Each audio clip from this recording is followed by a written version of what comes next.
Bonjour à tous et bienvenue dans cette nouvelle vidéo. Aujourd'hui, on se retrouve pour parler pile à lire et plus précisément pour passer en revue les derniers livres papier qui sont venus la rejoindre tout simplement.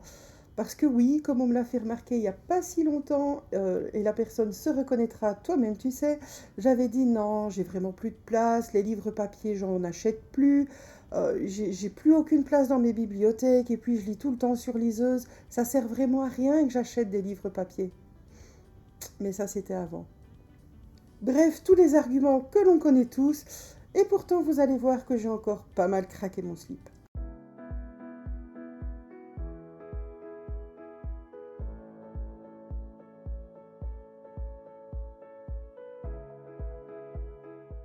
Alors bien évidemment, je vais vous présenter les livres, donc c'est-à-dire titre, auteur et quatrième de couverture, mais je vais également essayer de vous parler de pourquoi j'ai choisi ce livre, ce qui m'attire en lui, et ça me permettra aussi en fait ultérieurement, après lecture, de voir en fait tout simplement s'il a répondu à mes attentes ou pas. Vous êtes prêts? C'est parti. Alors on commence par un manga qui est sorti très récemment puisqu'il est sorti le 20 octobre en version papier si je ne dis pas de bêtises et que les premiers épisodes commencent à sortir sur Webtoon si ça vous intéresse. Et il s'agit du livre Les combats invisibles, le tome 1. C'est un tome 1 sur 4 tomes qui vont se succéder. Et donc l'auteur c'est Karim Alian. Taous Merakchi est illustré par Machi. Je suis désolée, j'ai l'habitude d'écorcher les noms, pardon. Alors je vais vous lire la quatrième de couverture pour commencer. Océane est une collégienne toute simple, ce qui signifie que, comme la plupart des filles du collège, elle est malheureusement commentée, jugée ou moquée par certains garçons au gré des tenues qu'elle porte et poste parfois sur les réseaux. Une attitude qui possède un nom, le harcèlement. Car 4 collégiens ont carrément créé un groupe WhatsApp de notation des filles. Heureusement, Océane, aidée par sa copine Lou, la future chanteuse à succès, mais aussi par ses autres amis, ne va pas se laisser faire. Même si la perspective d'un drame reste toujours possible lorsque l'on se bat pour des droits aussi simples et banals que le simple port d'un crop top. Si vous suivez régulièrement mes lectures et mes centres d'intérêt, vous savez que tout ce qui touche au harcèlement, c'est quelque chose qui va m'émouvoir énormément, c'est quelque chose qui m'intéresse beaucoup et j'ai toujours à cœur en fait de mettre en avant des ouvrages qui en parlent, qui mettent ce fléau en avant parce que je pense sincèrement que c'est comme ça en fait qu'on pourra faire évoluer les choses, qu'on pourra faire évoluer les mentalités, changer les mentalités. Il faut apprendre aux enfants la tolérance, le respect de l'autre, l'acceptation de l'autre tel qu'il est également et se nourrir de la différence de l'autre plutôt que de le détruire parce que il ne rentre pas dans les cases décrites par la société en fait. Et c'est pour ça que j'ai toujours à cœur de découvrir de nouveaux ouvrages autour du harcèlement scolaire, même s'ils ne sont pas toujours faciles à lire. Et pour en revenir à ce livre, c'est donc au départ un webtoon engagé. Personnellement, je ne suis pas consommatrice de webtoon, donc je me sens extrêmement chanceuse qu'une personne qui m'est chère et qui connaît mon attrait pour ce genre de lecture m'en ait parlé. Et très sincèrement, je n'aurais pas voulu passer à côté de ce livre parce que, d'ailleurs, je n'ai pas hésité du tout à le précommander dès que j'en ai eu connaissance. Alors pourquoi ce livre-là précisément? Eh bien, tout simplement parce que certes, il existe énormément de livres sur le harcèlement, mais je suis ici curieuse de voir comment ça va être abordé et le format BD en fait m'intéressait énormément. Car ce format est un format qui touche un public malgré tout assez jeune de base. Et justement, c'est le public cible en fait. Et donc, j'ai vraiment envie de voir le message qu'il fait passer, la manière dont il fait passer, pour juste voir s'il est adapté ou pas et dans quelle mesure en fait il va essayer de faire changer les choses, tout simplement. Bref, je peux vous dire qu'il ne restera pas longtemps dans ma palle. Le livre suivant est le livre Homicide, 8 drames familiaux meurtriers qui ont marqué les esprits et il est de Caroline Nogueras Flaghini et il est sorti le 30 août 2023 aux éditions Hachette dans la collection Darkside. Pardon. Alors comme d'habitude je vous lis la quatrième de couverture. Comment le pire peut-il frapper aux portes? Assassiner son époux, son enfant ou ses voisins? Qu'est-ce qui peut pousser monsieur ou madame tout le monde à l'inimaginable? C'est l'une des nombreuses questions que pose ce livre, une création inspirée du podcast aux 10 millions d'écoutes. Découvrez 8 histoires de drames familiaux meurtriers qui ont défrayé la chronique et marqué nos esprits. Caroline Noguera nous relate ces affaires glaçantes qui se sont réellement déroulées. Les détails sont passés au crible, la personnalité des différents protagonistes est décryptée sans complaisance et les débats judiciaires sont examinés de très près. Alors ici, typiquement, on est dans les types d'ouvrages que j'affectionne en non-fiction, vous le savez. Le true crime, c'est quelque chose qui m'intéresse énormément.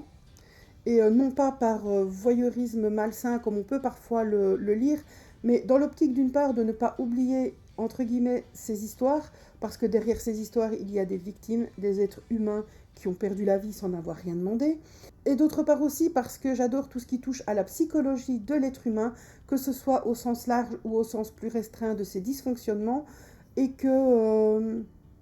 donc comment une personne lambda qui est bien sous tout rapport, qui peut arriver du jour au lendemain à commettre un acte aussi abominable et aussi improbable, juste en claquement de doigts, eh bien ça m'intéresse énormément.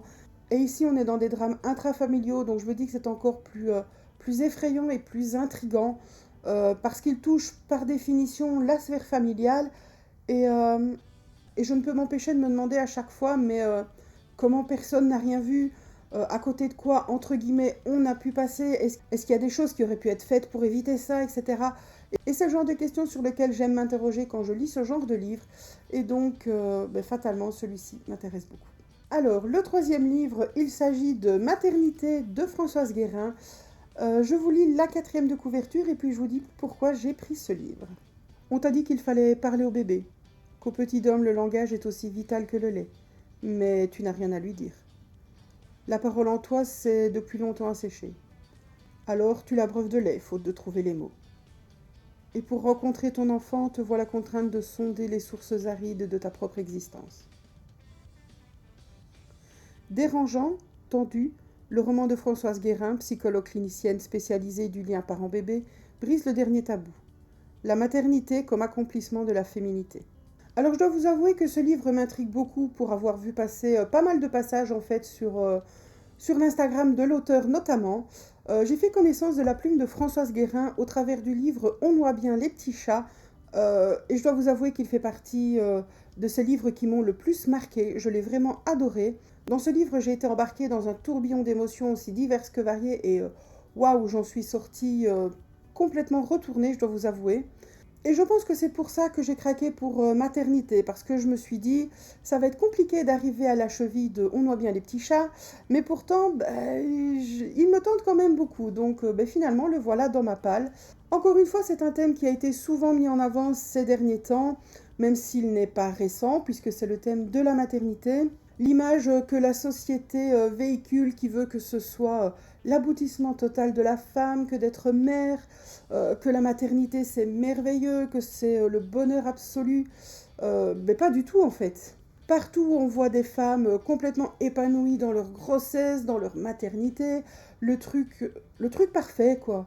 Mais on ne parle pas assez de toutes ces femmes qui ne veulent pas d'enfants, que ce soit pour des raisons qui les regardent et que personne n'a le droit de juger, de celles qui ont touché la maternité du bout des doigts et que la vie en a décidé autrement, de celles qui ne peuvent pas avoir d'enfants, de celles qui ne se sentent pas bien dans leur rôle de mère alors que leur enfant est là, et qui sont si souvent critiquées au final, alors qu'au contraire, il faudrait les écouter, les accompagner et les comprendre.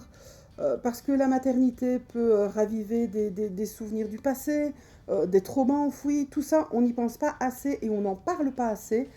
Autant de raisons finalement qui font qu'on peut ne pas être épanoui dans la maternité ou l'idée de la maternité et qui font sentir un petit peu à part finalement, alors que finalement il n'y a pas de normalité à avoir et que chacun vit sa vie comme il l'entend finalement. Alors je ne sais pas, j'attends peut-être beaucoup de ce livre, peut-être que tous ces sujets n'y seront pas abordés, je ne sais pas, mais une chose est sûre, c'est que je vais quand même prévoir une petite boîte de mouchoirs à côté en cours de lecture. Je suis désolée, ils ont décidé de faire des travaux juste sous mes fenêtres, donc j'espère que j'arriverai à camoufler un petit peu ça, que vous ne soyez pas trop dérangés. Pour les 2 livres suivants, on change radicalement d'univers, et je dois vous avouer que je ne suis pas absolument objective sur l'auteur. Que voulez-vous? On a tous nos chouchous. Il s'agit ici de 2 livres de Frédéric Livins. Le premier, c'est Voyage d'enfer, qui est sorti le 16 juin 2023 et que voici. Et je vous lis la 4e de couverture. écrite en collaboration avec des élèves du centre éducatif Mitterrand d'Étampouy. Ces 5 histoires vous proposent des voyages tous plus effrayants les uns que les autres. De l'enchanteresse Tahiti jusqu'aux montagnes de la Kabylie, vous embarquerez pour des voyages mémorables. Voici donc 5 histoires d'horreur écrites par des adolescents et à destination d'un même public. L'embarquement va bientôt commencer. Prenez place et attachez vos ceintures. Direction la terreur. Donc pour ceux qui ne connaissent pas Frédéric, c'est un auteur belge qui a une plume absolument addictive dans le domaine du fantastique et de l'horreur, que ce soit pour un public adulte ou pour un public plus jeune. J'ai fait la connaissance de ses écrits en 2013 maintenant, au travers du livre Les Contes d'Amy. Je vais essayer de vous mettre une capture quelque part. C'est un recueil de contes horrifiques et après cette lecture, j'ai essayé d'aller voir un petit peu plus loin et j'ai adoré ce que j'ai trouvé, vraiment. Alors au fil du temps et de discussions avec l'auteur, on se rend compte de son univers, il nous embarque complètement dans ce qu'il aime et ça c'est juste extraordinaire. Alors petite digression, s'il y a un autre livre de sa plume que je peux vous conseiller sans aucune hésitation, il s'agit du livre Les Cendreux, je vous remettrai une petite capture. Et je vous mettrai également le lien de mon avis dans la barre d'infos, mais je m'égare comme d'habitude. Mais franchement, si vous voulez découvrir sa plume, n'hésitez pas. Alors pour en revenir au livre Voyage d'enfer, on est quand même là pour en parler, j'ai trouvé ce concept génialissime. Alors Fred, oui, pardonnez-moi pour ce petit côté familier, mais je pense que je peux me le permettre. Il va dans les écoles pour aller parler de son métier d'auteur et pour créer des petits ateliers en fait pour les enfants ou pour les ados, des petits ateliers d'écriture et pour justement faire naître les histoires avec eux. Et c'est ainsi que des ouvrages tels que celui-ci font leur apparition et je trouve ça juste génialissime. Parce que je me dis que bien au-delà du côté enrichissant du moment passé avec les élèves, ils se retrouvent finalement avec quelque chose de tangible, du résultat de leur travail. Et je trouve que c'est tellement... c'est une expérience géniale et tellement gratifiante en fait au final. Donc je trouve ça super cool. Et le second livre de Frédéric que j'ai reçu dernièrement, dont j'ai envie de vous parler, c'est le livre Enfance qui est sorti donc aux éditions Faute de Frappe. Alors je vous lis la 4e de couverture et puis je vous en dis plus. L'enfance, période bénie où se forgent nos rêves et nos peurs, nos désirs et nos phobies. Et si les monstres ne restaient pas tapis dans l'ombre? Et s'ils ne se dissimulaient pas la nuit sous notre lit? Et si chaque jour nous les côtoyions sans même nous en douter? Cette histoire d'enfance malmenée, cet récit où surnaturel et réel cohabitent pour le meilleur et surtout pour le pire. Je vous avoue que je me suis fait plaisir avec celui-là puisque je l'avais précommandé et qu'en fait les 100 premières précommandes pouvaient bénéficier d'un pack spécifique avec un bonus. Et ce bonus en fait ce sont des cartes postales avec les illustrations en fait de chaque histoire dans le livre. Alors je vous en montre quelques-unes comme ceci, vous pourrez les retrouver sur mon Instagram de toute façon. Personnellement je les trouve vraiment magnifiques.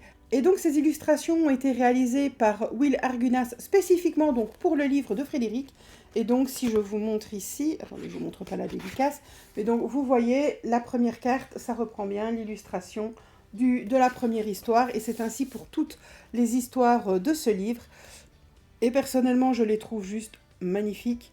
Alors je dois avouer que ce livre m'intrigue énormément, d'une part parce que chacun des livres que j'ai pu lire de Frédéric m'a embarqué, mais d'une manière géniale dans son univers. Et également parce que le monde des peurs et des phobies enfantines, eh bien ça me plaît énormément. Alors ça me plaît oui et non. Hein. Bah oui, vous commencez à le savoir, j'ai beau être une flippette, j'aime me faire peur malgré tout, même si après on me retrouve en PLS. Que voulez-vous? On ne se refait pas.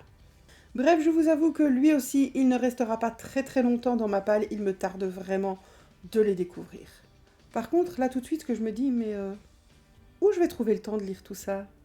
Donc j'en ai fini pour ces quelques livres qui ont rejoint ma palle dernièrement. À vrai dire, il y en a d'autres, mais ils ne seraient pas significatifs pour vous, puisque c'est juste pour compléter des collections que je me fais de mon côté, comme par exemple une commande pêle-mêle de Marie Ginsclark, où j'ai profité d'un bon cadeau que j'avais eu au boulot l'année passée pour les fêtes et qui arrivait à échéance. Mais donc là, ça n'a pas vraiment d'intérêt pour vous. Comme vous pouvez le voir ici dans cette sélection, j'ai malgré tout des lectures assez variées à venir. Il y a de l'horreur, il y a du true crime, il y a de la prévention contre le harcèlement, autant de sujets qui bien évidemment m'intéressent énormément. Et donc en attendant de les avoir lus et de venir vous en parler, eh bien je vous souhaite de belles lectures. Je vous dis à très bientôt et surtout prenez soin de vous et de ceux que vous aimez. Bye bye.